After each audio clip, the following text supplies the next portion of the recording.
Hola a todos, yo soy Heroteri.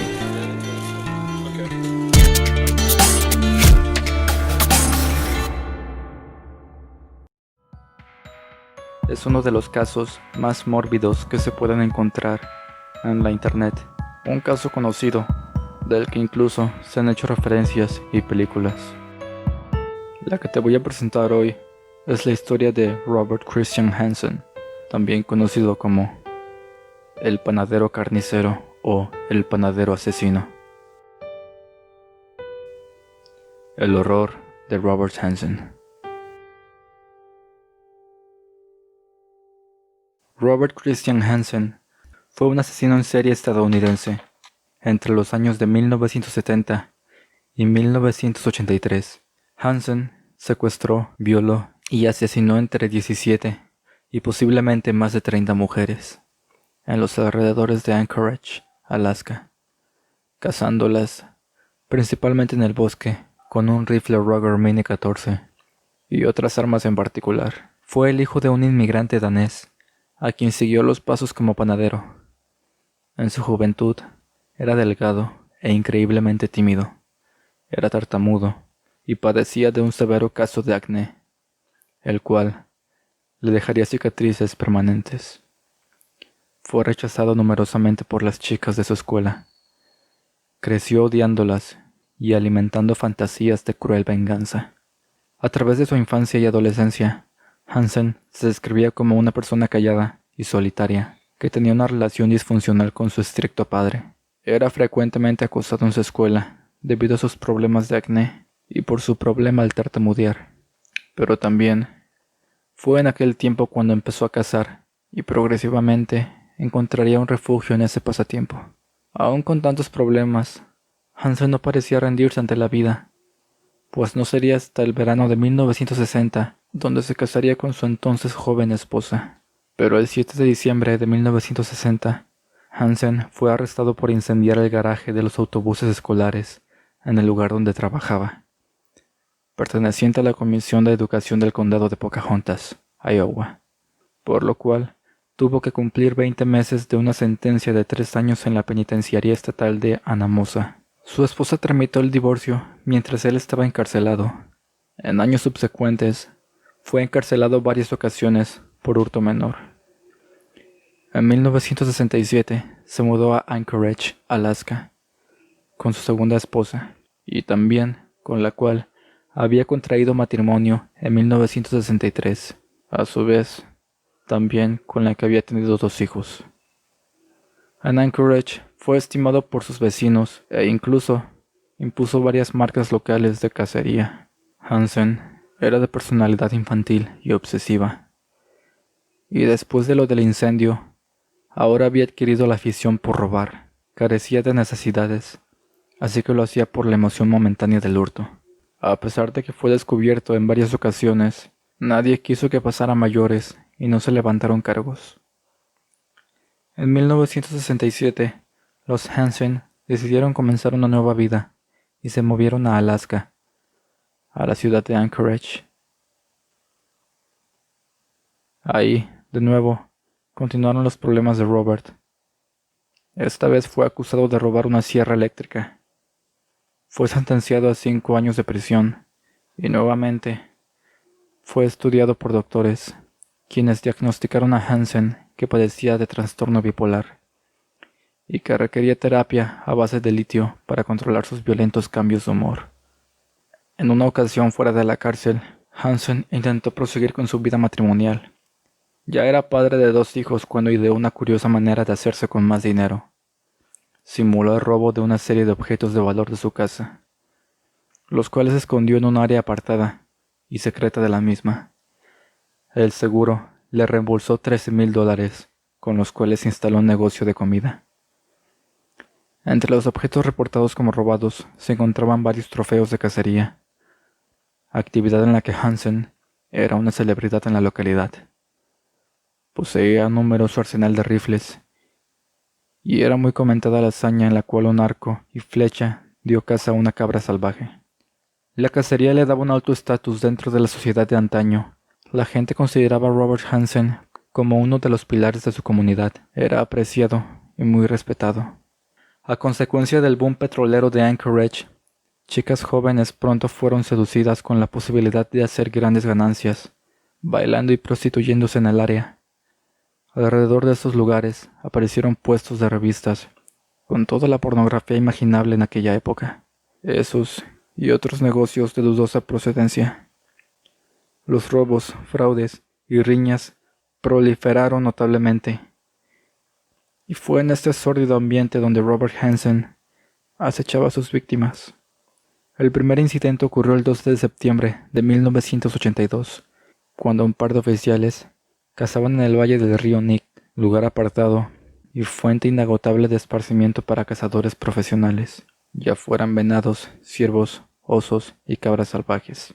De todo había, sin embargo, para John Daly y Audie Holloway. No había sido un día de suerte, así que antes de que les cayera la noche encima, decidieron regresar y tomaron un inusual atajo por la ribera del río. De pronto, por un banco de arena, vieron una bota semienterrada en el suelo. Tentados por la curiosidad, se acercaron solo para descubrir una extremidad en descomposición. Les tomó unos instantes darse cuenta de la situación y se apartaron rápidamente para no alterar la escena de un posible crimen. Tomaron nota del sitio del hallazgo y pronto, detectives y forenses analizaban minuciosamente el sitio.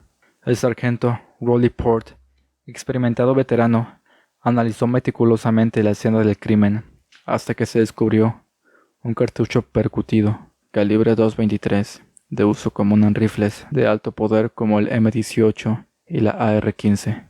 El cadáver fue analizado en Anchorage. Se determinó que la mujer se llamaba Sherry Morrow, de 24 años, bailarina exótica y que había fallecido hacía 6 meses. El 13 de junio de 1983, Cindy Paulson, de 17 años de edad, escapó de Hansen mientras éste intentaba matarla en la cabina de su avioneta Piper Supper Club. Ella declaró a la policía que Hansen le ofreció $200 para que le practicara sexo oral, pero cuando ella abordó su auto, él la amenazó con una pistola y condujo el auto hasta su casa. Ahí la mantuvo presa, la torturó, la violó y la agredió sexualmente. También mencionó que Hansen la encadenó por el cuello a una columna del sótano de su casa, para luego tomar una siesta en un sofá cerca de ella. Cuando despertó, la metió a su coche y la llevó al aeropuerto Merrifield, donde le dijo que su intención era llevarla a su cabaña. Paulson se agazapó en el asiento trasero del auto, con sus muñecas esposadas al frente, y esperó hasta que Hansen se ocupara cargando la cabina del aeropuerto para salir corriendo. Mientras Hansen estaba de espaldas, Cindy se arrastró hacia los asientos de enfrente, abriendo la puerta del lado del conductor, y emprendió fuga, llegando hasta las inmediaciones de la Sexta Avenida. Después, contó a la policía que había dejado un zapato azul en el suelo del asiento trasero del sedán, como evidencia de que ella había estado en el auto. Hansen, asustado, corrió tras ella, pero Cindy consiguió llegar primero a la Sexta Avenida, donde logró detener un camión que pasaba por ahí. El conductor, Robert Jones, alertado por su apariencia desgreñada, se detuvo y la recogió. La llevó hasta el motel Mushin, donde ella saltó del camión y corrió hacia el interior del edificio, mientras ella le pedía al empleado del mostrador que le telefoneara a su novio, hospedado en el motel Big Timber. El chofer del camión continuó hacia su trabajo, donde llamó a la policía para reportar a una mujer descalza y esposada. Cuando agentes de la policía de Anchorage llegaron al motel Mushin, los dependientes informaron que la joven había tomado un taxi con destino al motel Big Timber, y encontraron a Cindy todavía esposada y sola. Ella fue trasladada a la comandancia del departamento de policía de Anchorage, donde proporcionó la descripción del agresor. Cuando Hansen fue interrogado por los oficiales, negó las acusaciones, alegando que Paulson solo estaba tratando de causarle problemas porque se negó a pagarle lo que ella le pedía, a base de extorsionarlo.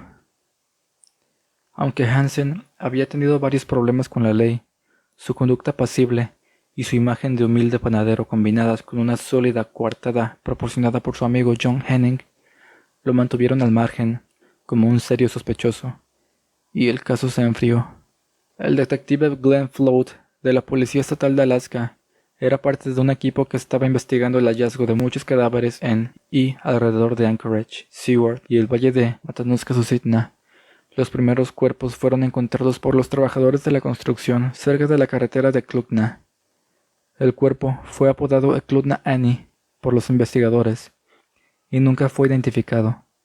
Más tarde, ese mismo año, el cuerpo de Joanna Messina fue descubierto en un pozo de grava cerca de Seward, y en 1982, los restos de Sherry Morrow, de 23 años de edad, fueron descubiertos en la tumba poco profunda cerca del río Nit.